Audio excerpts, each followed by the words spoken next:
अमृताची वेल असावी, नाही का? अमृताची वेल. आता वेल अमृताची असेल तर त्याला फळही अमृताचीच येणार. आणि जर फळ अमृताचं आहे तर त्या फळाचं बी सुद्धा काय आहे? अमृताचंच असतं. आणि म्हणून अमृताची फळे, अमृताची वेली, तेची चाली पुढे बीजाची हे, असं अमृतमय असणार म्हणजे काय आहे? भगवंताचं नामचिंतन.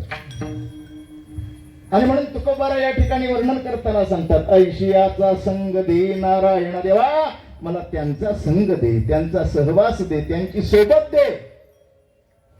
ज्यांच्या अंतःकरणामध्ये, ज्यांच्या वाणीमध्ये ओलावा आहे, बोलण्यात ज्यांचा ओलावा आहे, प्रेम आहे बोलण्यामध्ये. उत्तम सेवन शीतल कंठाशी, जे उत्तम सेवन करतात. सेवन म्हणजे काय?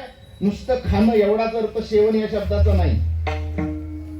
तुकोबारा म्हणतात, तुका म्हणे शेष सेविन आवडी, वचन न मोडी बोलिले ते. वचन न मोडी बोलिले ते म्हणजे काय? शेष सेविन म्हणजे संतांनी जो उपदेश केलेला आहे, जे ज्ञान सांगितलेलं आहे, त्याचं सेवन करीन म्हणजे काय करीन? त्याचा स्वीकार करीन, त्याचा अंगीकार करीन. आणि संत जे बोलले ते वचन खाली पडू देणार नाही. उत्तम सेवन शीतल कंठाशी, ज्यांचं सेवन उत्तम आहे. आणि उत्तम सेवन म्हणजे महाराज संत वाङ्मय आहे, भगवंताचे कथा कीर्तन आहे, भगवंताचं ज्ञान आहे, गीता भागवत हे उत्तम सेवन आहे. आणि म्हणून ज्यांचं उत्तम सेवन आहे, भगवंताचं नामचिंतन जे करतात. आणि महाराज उत्तम सेवनाचा एक परिणाम आहे, काहीतरी खाल्लं की त्याचा काहीतरी परिणाम होतो, बरोबर ना? शास्त्र सांगतं धूपम रूपम बरेच सांगितलेलं, आपल्याला तर वेळेच्या अभावी काही शक्य नाही तेवढं सगळं. पण जे काही खावं त्याचा परिणाम दिसतो. मग उत्तम खाल्लं तर उत्तम परिणाम आहे. उत्तम सेवन शीतळ कंठाशी, त्या उत्तम सेवनाचा परिणाम काय? कंठ शीतळ आहे. शीतल कंठाशी, शीतल म्हणजे कंठाशी शीतल काय आहे? महाराज भगवंताचं नामचिंतन आहे, जे भगवान शंकरने आपल्या कंठात धारण केलं शीतल होण्याकरता. किती शीतल आहे? चंद्राहुनी शीतल म्हटलं. चंद्रावरुते शीतल, शीतल चंद्रावरुते. म्हणजे फळ चांगलं कधी होतं? बीज चांगलं असेल तर. बीज चांगलं नसेल तर फळ चांगलं होईल का? नाही. आमची मोठी गोष्ट सांगायची. कसं झालं, एक दोन शेतकरी होते आणि दोघांनी ठरवलं काय करायचं? भुईमुग पेरायचा. मोठं रान, मोठं शेत होतं, भुईमुग पेरला महाराज. एकाचा तरारून आला वर असा, चांगला एका, दोघांनी एकदमच पेरला होता. आणि मग एकत्र बघायला गेलं तर एकाचा पिकला चांगला, दुसरा होता तो म्हणाला अरे आपला पिकला नाही चांगला. आणि म्हणून त्यानं विचारलं त्याला, तू पण भुईमुग पेरला, मी पण भुईमुग पेरला, एकाच दिवशी पेरली, सगळी खत वगैरे व्यवस्थित दोघांनी सारखी घातली. पण मग तुझा भुईमुग चांगला आला आणि माझा भुईमुग चांगला आला नाही, याचं कारण काय असावं? तू कसा पेरला होता? तो म्हणाला मी हिरवा पेरला होता. हा म्हणाला मी भाजून पेरला होता.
ठेवे चिताच भारू कधी असेल इवलेशे रूप लाविले द्वारी त्याचा वेलू गेला गगनावरी. हरिनाम वेली पावली विस्तार. किती विस्तार महाराज गगनावर नाही का महाराज. ज्ञानोबराय काय म्हणाले, ज्ञानदेव कुसे निवृत्तीशी चाड गगनावरी वाढ. हा गगनापेक्षा मोठं जर काय असेल तर तो विस्तार आहे त्या वेलीचा. आणि म्हणून त्या वेलीचा विस्तार होण्याकरता काय पाहिजे महाराज, बीज चांगलं बीज नाही का. चांगल्या बीज म्हणजे चांगलं जर बिया नसेल तर शेती भरभरते महाराज नाही का महाराज. इवलेशे रूप छोटस रूप महाराज बाईने इथं सुरू केलं. त्यांचं पुण्यस्मरण आहे. त्या बाईने गावागावातून लोक बोलवून श्री गुरु बाबा महाराजांचे कार्यक्रम सुरू केले. इवलेशे रूप लाविले द्वारी. आणि महाराज आता बघता बघता काय झालेलं आहे, त्याचा विस्तार झालेला आहे. अमृताची फळे अमृताची वेली त्याची चाली पुढे विजयाची. महाराज भाईंच्या माग त्यांच्या मुलांनी देखील काय केलं, हा जो विस्तार ही जी वेल भाईंनी लावली ती वेल कशी झालेली महाराज, जोपासलेली आहे, सांभाळलेली आहे. आणि म्हणून त्या जोपासलेल्या वेलीला हा आलेला सगळा बहर आहे. विठ्ठल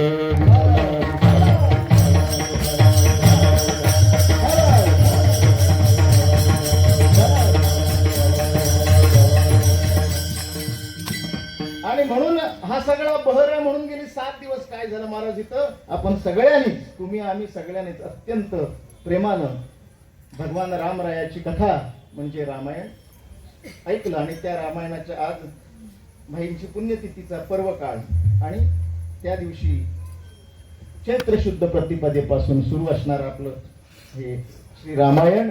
आणि म्हणून त्या रामायणामध्ये आज रामराज्याभिषेक इथपर्यंत आपण काय केलं आलो. आणि यावर्षी या ठिकाणी थांबलो. महाराज रामरायाचा राज्याभिषेक रामरायाचं रामायण आपण ऐकलं. आपल्याला सगळ्यांना माहित आहे महाराज प्रभू रामरायानं रावणावरती विजय मिळवला. एक थोडस फक्त भावसार आपण सांगून पुढे जाऊ.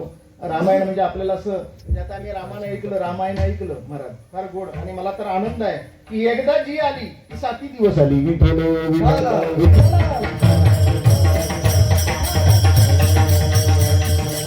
आणि महाराज आपण रामायण पाहिलं, काल युद्धकांड पाहिलं. आणि त्या युद्धकांडामध्ये आपण असं पाहिलं पहिल्यांदा काय झालं महाराज, रावण युद्धाला माघारी गेला. पहिल्यांदा कुंभकर्णाला उठवलं. बरोबर ना महाराज, कुंभकर्णाला उठवलं. कुंभकर्णाला उठवलं. कुंभकर्ण जागा झाला महाराज. कुंभकर्ण म्हणजे ज्याचं आपण आमच्या माऊली वर्णन करताना एक संगती सांगत होते. कुंभकर्ण म्हणजे कोण आहे महाराज, आळस आहे आळस. कुंभकर्ण म्हणजे तमोगुण आहे. कुंभकर्ण म्हणजे निद्रा आहे. कुंभकर्ण म्हणजे आळस आहे. महाराज रावणाला मारायचं असेल तर आधी कुंभकर्णाला मारायला लागतं. बरोबर ना, आपण आधी कुंभकर्ण बघितला. हा अहंकार म्हणजे रावण, त्याला मारायचं असेल तर आधी कुंभकर्णा मारायला लागतं. कुंभकर्णाला म्हणजे कोणाला मारायला लागतं, आलसाला मारायला लागतं. आपण आता काल पाहिलं कुंभकर्ण मरत नव्हता. विभीषणानं सांगितलं त्याला पाठ दाखवायला लागेल. रामराय म्हणाले पाठ दाखवणार नाही. पण महाराज पाठ दिसली आणि कुंभकर्ण पडला. आळसाला पाठ दिली की तो पडतो. आळसाला जर समोर आळस अंगात घेतला आळस पळत नाही महाराज. आणि म्हणून कुंभकर्ण म्हणजे आळस आहे. कुंभकर्ण म्हणजे काय आहे, निद्रा. आणि म्हणून महाराज जर अहंकाराला मारायचं असेल, आमचे श्रीगुरु सांगत होते काळे माऊली की अहंकाराला मारायचं असेल तर निद्रेला सुद्धा जिंकलं पाहिजे ना. तुकोबाराय काय म्हणाले, युक्ताहार विहार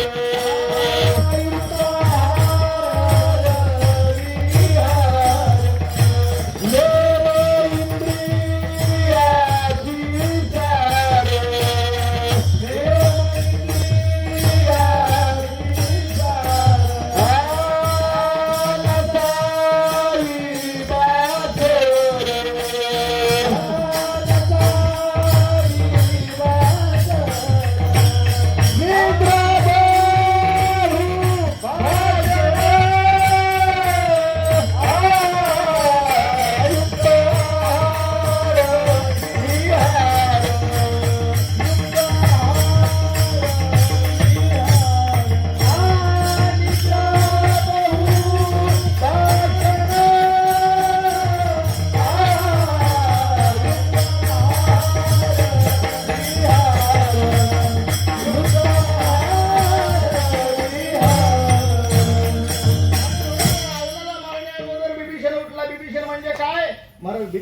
आळस आहे, विभीषण म्हणजे निद्रा आहे, कुंभकर्ण कुंभकर्ण म्हणजे निद्रा आहे, कुंभकर्ण म्हणजे आळस आहे. एवढंच नाही महाराज, आपण कुंभकर्णाच्या खाण्याचं वर्णन ऐकलं. कुंभकर्ण म्हणजे महाराज म्हणजे अपार खाणं आहे, अनलिमिटेड.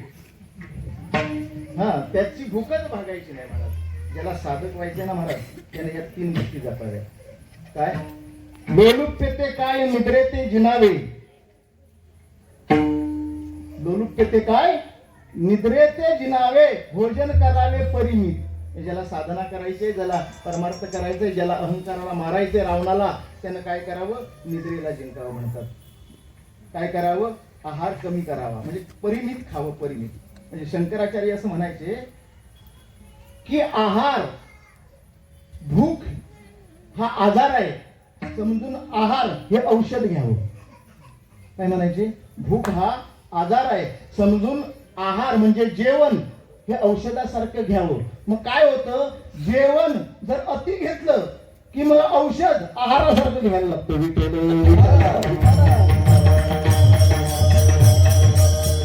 मग गोळ्या आहार जेवणासारख्या घ्यायला लागतात. आणि म्हणून मला हे सगळं कशा करता सांगतोय, रामायणाचा थोडासा भाव. अहंकार म्हणजे रावण आहे महाराज, अतिनिद्रा, अति आळस, अति खाणं म्हणजे काय आहे? कुंभकर्ण आहे. म्हणून त्या कुंभकर्णाला मारण्याकरता काय करावं महाराज? याच्यावरती विजय मिळवावा. त्यानंतर कोण मारला? इंद्रजित मारला. बरोबर ना? कुंभकर्णानंतर कोण मारला? इंद्रजित मारला. कोणी मारला? लक्ष्मणानं मारला. इंद्रजित कधी मरणार होता? त्याला मारण्याकरता कोण हवा होता? लक्ष्मण हवा होता. लक्ष्मण कोणाला म्हणतात? इंद्रजित म्हणजे इंद्रिय आहेत महाराज, ज्याचं मन.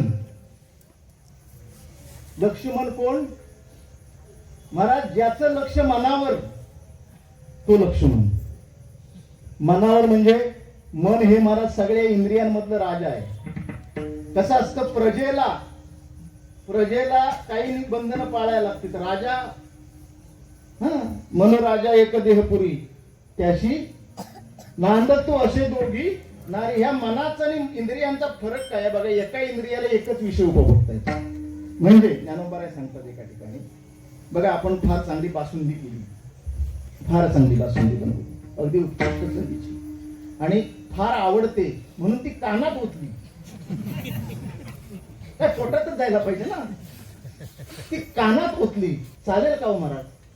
नाही चालणार. ज्ञानोबांची ओवी आहे, रससोय करून बरवी, कानी केवी भरावी, फुले आणून बांधावी, डोळा केवी. ज्ञानोबा म्हणतात उत्तम स्वयंपाक केला, उत्तम चांगली व्यवस्था केली, आणि ती कानात भरून कसं चालेल महाराज? नाही ना. रसू तो मुखेची सेवावा, परिमळू तो घाण्याची घ्यावा, तैसा मिळतो या द्यावा मीची म्हणून. ज्ञानोबा म्हणतात रस आहे ना तो तोंडानच घ्यायचा, वास आहे ना तो कानानच घ्यायचा, नाकानच घ्यायचा. बरोबर ना? आणि कानानं काय महाराज? कानाचा विषय आहे शब्द.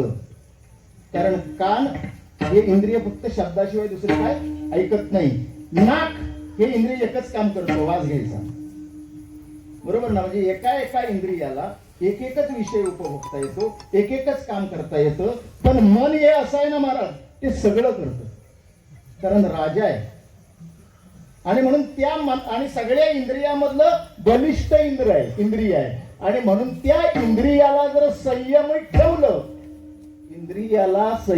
ठेवलं, लक्ष्मण 14 वर्ष निराहारी होता, म्हणजे संयम होता, संयम. आणि तो संयम होता म्हणून इंद्रजित मेला. विठ्ठल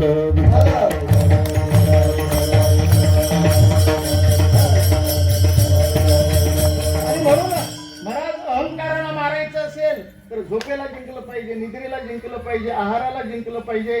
तसं महाराज बऱ्याच वेळेला काय होतं माहिती आहे का? लोकांना यायचं असतं की लहान लहान पोरं असते ना, त्यांना उभं राहायची इच्छा असते, पण आम्ही तसे ओरडतो ना. आम्ही महाराज खरं सांगतो तुम्हाला, बघा लोक आमच्याकडे येतात प्रेमा करता. लोकांना परमार्थात प्रेम पाहिजे, प्रेम. आपापले अहंकार बाजूला ठेवायचे, गुंडाळून ठेवायचे, परमार्थ वाढवायचा असेल तर. तुमच्या अहंकाराला गोंगारून तुमचं तर भलं होणार नाही, समाजाचं पण भलं होणार नाही महाराज. आणि म्हणून समाजामध्ये जर परमार्थ वाढवायचा असेल ना, आता आपले अहंकार बाजूला ठेवावेत आणि समाजाला काय करावं, एकत्र करावं. ते एकत्र येण्याकरता वाचेला काय हवं, महाराज गोडवा हवा. महाराज भाईने सांगावं, 4 लोकांनी या, आणि लोक यायची. भाईने सांगावं, उद्या 4 दिवशीचं काम करा. महाराज सगळी लोक येऊन काम करायची ना महाराज सुधाकर महाराज. का?